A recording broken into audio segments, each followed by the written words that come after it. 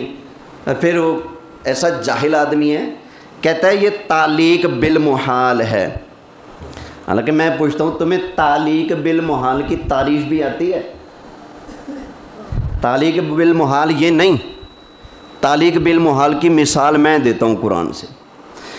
اللہ تعالیٰ نے ارشاد فرمایا قل ان کان للرحمن ولد فانا اول العابدین، محبوب آپ اعلان کر دیں کہ اگر خدا کا بیٹا ہوتا تو سب سے پہلے میں اس کی عبادت کرتا۔ اگر خدا کا بیٹا ہوتا تو سب سے پہلے اس کی عبادت میں کرتا، کیونکہ میں اللہ کے علاوہ کسی کی عبادت نہیں کرتا تو سمجھ لو کہ پوری کائنات کے اندر کوئی بھی ایسا نہیں جو خدا کا بیٹا ہو۔ اللہ بیٹے سے کیا ہے؟ یہ ہوتا ہے تعلیق بالمحال۔ یہودی کہتے تھے فرشتے اللہ کی بیٹیاں ہیں، ان کو جواب دیا جا رہا ہے۔ عیسائی کہتے تھے کہ حضرت عیسیٰ خدا کے بیٹے ہیں۔ یہودی کہتے تھے، شرک کرتے تھے کہ حضرت عزیر علیہ السلام اللہ کے بیٹے ہیں۔ وقالت الیہود عزیر ابن اللہ، یہودی کہتے ہیں کہ عزیر اللہ کے بیٹے ہیں۔ اللہ فرماتا ہے محبوب ان سے کہہ دینا کہ میں اللہ کا نبی ہوں، اللہ کے حکموں پر جتنا میں عمل کرنے والا ہوں اتنا کوئی اور عمل کرنے والا نہیں۔ اگر خدا کا کوئی بیٹا ہوتا تو میں مصطفیٰ سب سے پہلے اس کی عبادت کرتا۔ جب میں کسی کی عبادت نہیں کرتا، صرف اللہ کی عبادت کرتا ہوں، تو یہ اس بات کی دلیل ہے کہ اللہ کا کوئی بیٹا، اللہ کا کوئی شریک نہیں۔ یہ ہوتی ہے تعلیق بالمحال، کہ جو چیز ناممکن ہے، ممکن ہے ہی نہیں، ناممکن ہے، اس کو وقتی طور پر فرض کر لینا مسئلہ سمجھانے کے لیے۔ بڑا سمجھایا یہودیوں کو، بھائی اللہ کا کوئی بیٹا نہیں، کوئی بیٹی نہیں، اللہ اولاد سے پاک ہے، لیکن نہیں مانتے تھے۔ عیسائیوں کو سمجھایا سرکار نے، مناظرہ ہوا ہمارے آقا علیہ السلام کا کہ اللہ کا کوئی شریک نہیں اور نہ کوئی اللہ کی اولاد ہے، لیکن نہ سمجھے تو انہیں بھی سمجھایا جا رہا ہے اوے اللہ کے بندے ہو، کچھ حیا نو ہاتھ مارو، اگر اللہ کا کوئی بیٹا ہوتا تو میں مصطفیٰ اس کی عبادت پہلے کرتا تم سے۔ سمجھ آئی نا؟ کیونکہ میں اللہ کا پیغمبر ہوں، تم بعد میں ہوتے، اس کی عبادت میں پہلے کرتا، لیکن جب ہے ہی نہیں تو میں پھر اللہ کے علاوہ کسی اور کی عبادت بھی کرتا نہیں۔ تو یہ ہے تعلیق بالمحال۔ کہہ رہے جی یہاں تعلیق بالمحال ہے، پتہ نہیں اس کو تعریف بھی آتی ہے کہ نہیں آتی۔ ایک اور آیت بھی پیش کر دیتا ہوں اس پر۔ اللہ تعالیٰ نے ارشاد فرمایا لو کان فیہما آلہۃ الا اللہ لفسدتا، حبیب اگر اس کائنات کے اندر اللہ کے علاوہ دوسرا کوئی اور سچا معبود ہوتا، خدا ہوتا، تو کیا ہوتا؟ لفسدتا، نہ زمین بچتی نہ آسمان بچتا، دونوں تباہ و برباد ہو جاتے۔ زمین کا سلامت رہنا، آسمان کا سلامت رہنا اس بات کی دلیل ہے کہ اس نظام کو چلانے والا پروردگار ایک ہے، دوسرا کوئی نہیں۔ اگر اللہ فرماتا ہے اگر دوسرا ہوتا تو یہ ہو جاتا، تو یہ ہوتی ہے تعلیق بالمحال۔ تو یہاں تعلیق بالمحال سمجھ آتی ہے، محال چیز کو فرض کر لینا۔ اور بھائیا یہاں دو گروپوں کا ذکر ہے، ایک گروپ ہے اللہ کے نبیوں کا، ایک گروپ ہے کافروں کا۔ اللہ صاف فرماتا ہے لن یستنکف المسیح ان یکون عبدا للہ وللملائکۃ المقربون، یہ اللہ کے پیاروں کا گروپ ہے جو اللہ کا بندہ بننے میں شرم محسوس بولیے صحیح نہیں کرتے۔ اور دوسرا کافروں کا گروپ ہے جو اللہ کا بندہ بننے میں اور اللہ کی عبادت میں تکبر کرتے ہیں، شرم محسوس کرتے ہیں۔ اللہ فرماتا ہے جو عاجزی کرنے والے ہیں، جو اللہ کا بندہ ہونے پر فخر کرنے والے ہیں، قیامت والا دن آئے گا، میں ان کو ان کے ایک ایک عمل کا پورا پورا بدلہ عطا فرماؤں گا اور ان کو اذن شفاعت بھی عطا فرماؤں گا۔ اللہ ان سے فرمائے گا چلو خود بھی جنت میں جاؤ اور جس کا جی چاہے ہاتھ پکڑو جہنم سے نکالو، جنت میں اس کو بھی لے جاؤ۔ کیا اس آیت میں یہ بیان ہو رہا ہے کہ نبی کوئی شے نہیں؟ بتائیے، آگے سنیے۔ ایمان والوں کا ذکر ہو گیا اور ان کو جو جزا ملنی ہے اس کا بھی ذکر بولیے ہو گیا۔ کافروں کا ذکر ہو گیا لیکن ان کی ابھی جزا کا ذکر نہیں ہوا، آگے ان کی جزا بھی آ رہی، کیونکہ دو گروپ ہے نا۔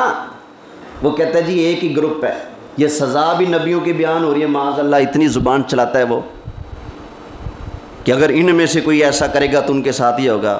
حیا نو ہاتھ مار، کیا بکر ہے۔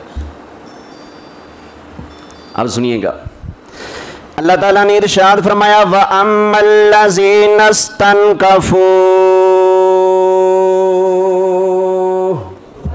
بولو یار، فرمایا وہ جو عار محسوس کرتے ہیں، شرم کرتے ہیں اللہ کا بندہ بننے میں، وَاسْتَكْبَرُوا، اور تکبر کرتے ہیں، فَيُعَذِّبُهُمْ عَذَابًا أَلِيمًا، اللہ تعالیٰ ان کو دردناک عذاب دے گا۔ کن کو؟ جو اللہ کا بندہ کہلوانا پسند بولیے نہیں کرتے اور اللہ کی عبادت سے کیا کرتے ہیں؟ تکبر کرتے ہیں، ان کو اللہ تعالیٰ کیا دے گا؟ دردناک عذاب دے گا۔ آگے اللہ تعالیٰ نے ارشاد فرمایا وَلَا يَجِدُونَ لَهُم مِّن دُونِ اللَّهِ وَلِيًّا وَلَا نَصِيرًا، فرمایا یہ جو خود کو اللہ کا بندہ نہیں مانتے اور تکبر کرنے والے ہیں، اللہ ان کو جب جہنم کے اندر پھینکے گا نا تو پھر کوئی بھی اللہ کے علاوہ نہ ان کا کوئی حمایتی ہوگا، نہ ان کو کوئی چھڑانے والا ہوگا۔ کافروں کو کوئی چھڑانے والا نہیں ہوگا، کافروں کا کوئی حمایتی نہیں ہوگا۔ جو ایمان والے ہیں، ہو مسلمان، کلمہ طیبہ پر موت واقع ہوئی ہو، اس کو چھڑانے والے اللہ کی رحمت سے اللہ کے ولی بھی ہوں گے، نبی بھی ہوں گے، نبی کے صحابہ بھی ہوں گے، حتیٰ کہ نبی کریم علیہ السلام نے ارشاد فرمایا جو قرآن کا حافظ ہے وہ بھی اپنے خاندان کے 10 افراد کو جن پر جہنم واجب ہے ان کو نکالے گا، جنت کے اندر داخل کر دے گا۔ یہ تو حافظوں کی شان ہے، تو پھر امام الانبیاء کی شان ہیں؟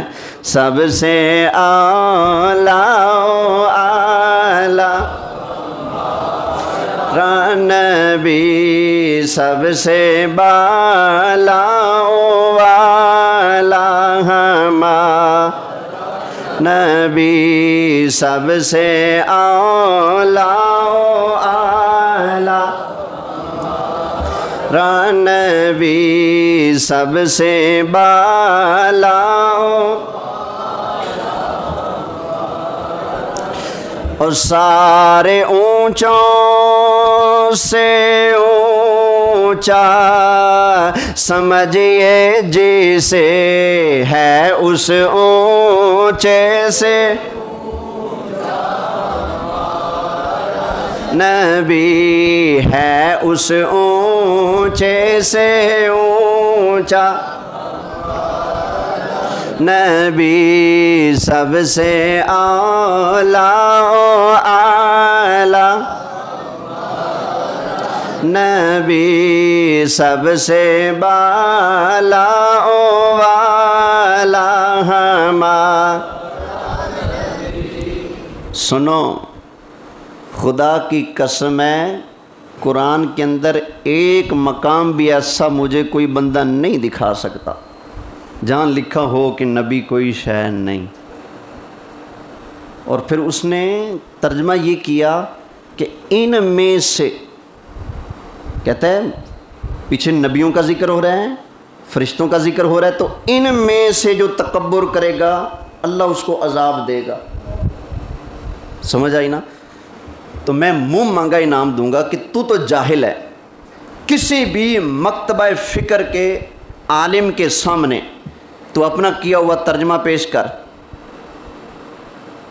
اگر وہ صحیح کہہ دے کہ ہاں تو نے ترجمہ ٹھیک کیا ہے, تیری اپنی پسند کا عالم شرط ہے ڈنڈی نہ مارے, اسے ترجمہ کروا لے. اگر وہ کہہ دے کہ تو نے ترجمہ ٹھیک کیا, بھائی یہ ترجمہ تو تب بنتا جب لفظ ہوتا منہم. منہم کا مطلب ہوتا ہے ان میں سے. اللہ نے صاف دو جماعتوں کا ذکر کیا, ایک ایمان والوں کی جماعت ہے, ایک کافروں کی جماعت ہے. ایمان والوں کو اللہ اجر بھی دے گا, شفاعت کرنے کا اختیار بھی دے گا, کافروں کو اللہ پھینٹا بھی لگائے گا, اور جب پھینٹا لگائے گا تو ان کو کوئی چھڑانے والا بھی نہیں ہوگا. کون سا ایسا لفظ ہے یار, مجھے بھی تو بتاؤ. قرآن سامنے رکھ کے جھوٹ پہ جھوٹ بولے جا رہے, معاذ اللہ. توجہ ہے یار, آپ لوگ پریشان کیوں ہو رہے ہو؟ آپ کو تو فخر کرنا چاہیے کہ ہمارا مولوی ڈٹ جاتا ہے, سرکار کی شان کی باری آتی ہے نا, بس نو کمپرومائز, ہر چیز پہ سمجھوتا ہو سکتا ہے لیکن سرکار مدینہ کی عزت اور عظمت پر کوئی کمپرومائز نہیں, کوئی سمجھوتا نہیں. بس ہم نے تو یہی سننا ہے, یہی بولنا ہے اور یہی سننا ہے. سب سے اعلیٰ ہمارا نبی, سب سے